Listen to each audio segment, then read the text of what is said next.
Hey everyone, this is the American Van Man. Uh, hey, I want to come to you today. I want to talk about some important stuff for beginners. Now, myself, I'm just getting back into staying in a van. I stayed in a van, that's probably been 12 years ago in the winter up in the Northeast. My reasons are different than a lot of your reasons, but I'm going to cover those reasons today. Uh, what we're going to talk about is kind of like a beginner's playbook if you're planning on getting in the van living and why you would want to get in the van living. Uh, Different reasons. Mine is for work away from the house. Uh, it's like it was 12 years ago. I was stationed up in Connecticut in the Navy, and for 6 months I stayed in a van. My family was down at our house in Georgia, and I thought it was fun, and that's what I did in the snow and ice, and I loved it. It had me a little power pack, the kind with the little uh, jumper cables on it and the air compressor. I think it had a 20 amp hour battery inside of it. I'd bring it into the office every morning. I was a chief, so the other chiefs that seen me was wondering what I was doing, but I would take that power pack into the office every morning and I'd recharge it. Then I'd go back out, and it was during the winter, so I had a little propane heater, and that power pack ran my DVD player, TV, that kind of stuff. So it worked out pretty good for me. This time it's gonna be a little different. I have the full, house batteries, stuff like that. But anyway, what I want to get into today is basically van selection.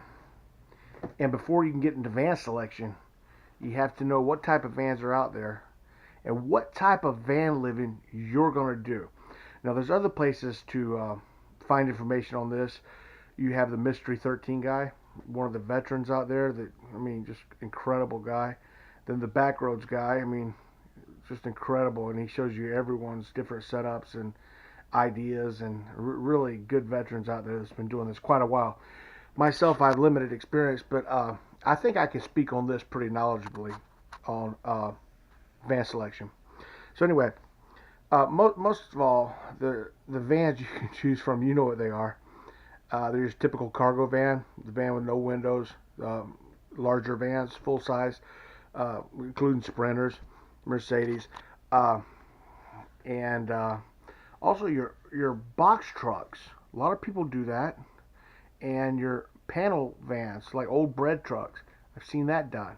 We're going to try to keep it near the van thing, though. We're not going to get into school buses and all this other stuff, or RVs. And also, minivan. And that's actually what I'm doing this time. Very different than what I did last time. Uh, Now, you have to select a van, and there are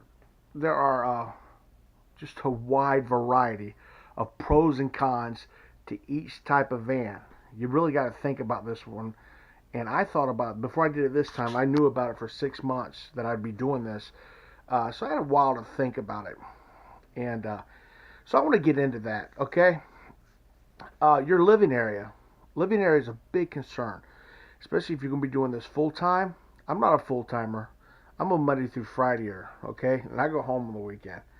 Uh, you probably wonder where's my van right now and why am I sitting in the house right now?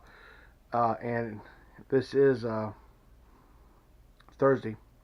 I put the van in the shop for transmission work anyway. Uh, so, living space. If you're going to be a full timer, living space is going to be a big deal. And the cargo vans, especially the box trucks and the panel vans, they have a lot of space. Uh, that's one thing you look at.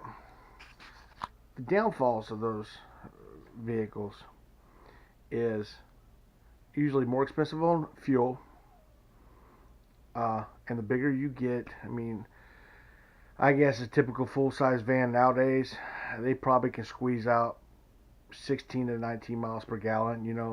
Vehicles got a lot smarter. A cargo truck, if it's gasoline, you'd probably be doing good at 13 or 14. Same with a panel van, the old bread truck type thing. Uh, you got to consider that depending on what type of van living you're going to do. Are you going to be moving around a lot? Uh, Also, minivans. Well, get back to the cargo vans and stuff like that. They're in my view, they're they're more heavy duty than like your minivan. You can go more places. They're built like a truck. Minivans are more built like a car. So it's stuff you have to think about. Minivan. So let's move on to minivans. Minivans. A lot of this stuff I'm telling you, you probably know, but what I'm trying to do is to get you to think about it. Get you to think about these things before you just go out there and buy a van. Then 6 months down the road, you're saying, "God, I shouldn't have done this," and you've already built your van and everything. Minivans, very limited on space. Uh, Also, uh, they can't go into a lot of rugged areas. You might take a full size van. You don't really want to be beating up a minivan too much because, quite honestly, they'll fall apart. They're better than RVs are, but they're not near as good as a truck built cargo van or box truck or stuff like that. Uh, so, anyway, that's kind of what you need to be looking at. The space is a big concern for minivans. Uh, Also, we need to look at what type of van living are you going to do. And there's a thing out there, and I studied it, and I was going to do it, but I started thinking about it a little bit too long, and I backed away from it. Called stealth vanning.